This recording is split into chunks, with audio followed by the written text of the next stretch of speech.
নমস্কার বন্ধুরা, শিলা free cooking ক্লাসেসকে সবাইকে অনেক অনেক স্বাগত। আজকে আমি একটা খুব সাধারণ রেসিপি বানাবো, কিন্তু খেতে দুর্দান্ত বানাবো। আজকে আমি এখানে পালং শাকে আলু দিয়ে তরকারি। রেসিপিটা খুবই সাধারণ, কিন্তু খেতে খুবই দুর্দান্ত লাগবে। তার জন্য দিলাম এখানে সর্ষের তেল 2 চামচ, আর এখানে দিলাম একটু 5 ফোড়ন।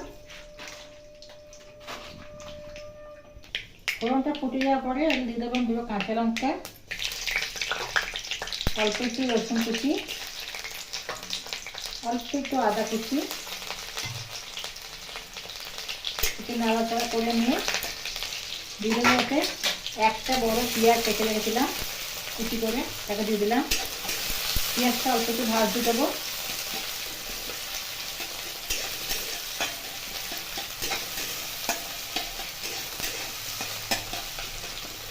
পেঁয়াজটা অল্প একটু ভাজা হয়ে গেলে ওইতে আমি দিয়ে দেবো, পুরো লাল করে ভাজবো না, পেঁয়াজ অল্প করে ভাজলাম। এবার ওইতে দিয়ে দেবো আমি কুচিয়ে রাখা আলু,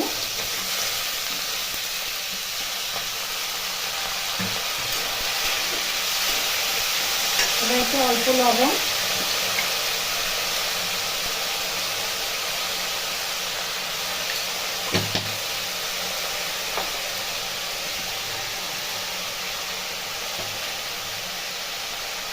অল্প একটু হলুদ দিয়ে এটাকে চাপা দিয়ে রান্না করব।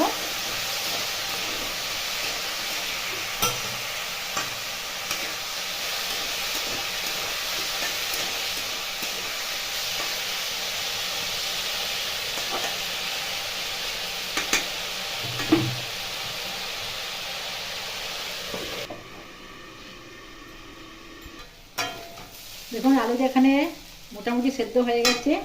এতে আমি দিয়ে দেবো টমেটো কুচি, আবার খানিকক্ষণ চাপা দিয়ে দেবো। টমেটো সেদ্ধ হয়ে যাবে, আলুটা ভালো মতন সেদ্ধ হয়ে যাবে।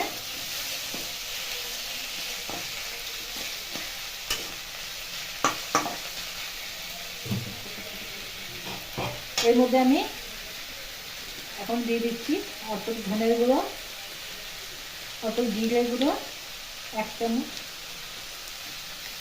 7 চামচ পরিমাণে ধনের গুঁড়ো,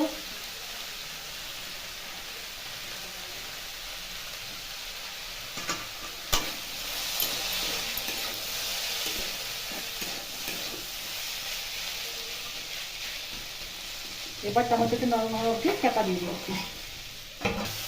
টমেটো নরম হয়ে গেছে। এরপর এতে আমি দিয়ে দেবো পালং শাককে ধুয়ে কুচিয়ে রেখেছি, দিয়ে দিলাম। এতে জল দেবো না, জল আপনি বেরোবে এর থেকে। এটাকে একটু নাড়াচাড়া করে নিয়ে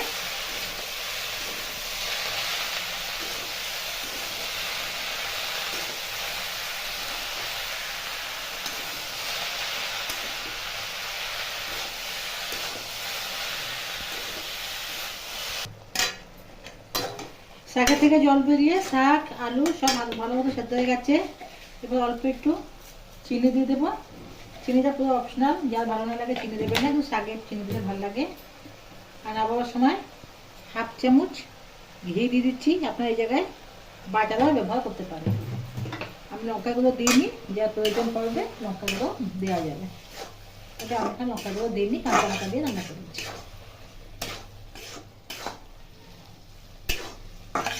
তো তৈরি হয়ে এখানে পালং শাক আলুর তরকারি। রেসিপিটা খুব সিম্পল, কিন্তু খেতে দুর্দান্ত। গরম ভাতের সাথে কেমন হয়েছে কমেন্ট করে জানাবেন। ভালো লাগলে লাইক দেবেন, আর সাবস্ক্রাইব করে আমার নতুন যত ভিডিও পাওয়ার জন্য আমাকে সাবস্ক্রাইব করবেন আমার চ্যানেলকে। ধন্যবাদ, ভালো থাকবেন, সুস্থ থাকবেন।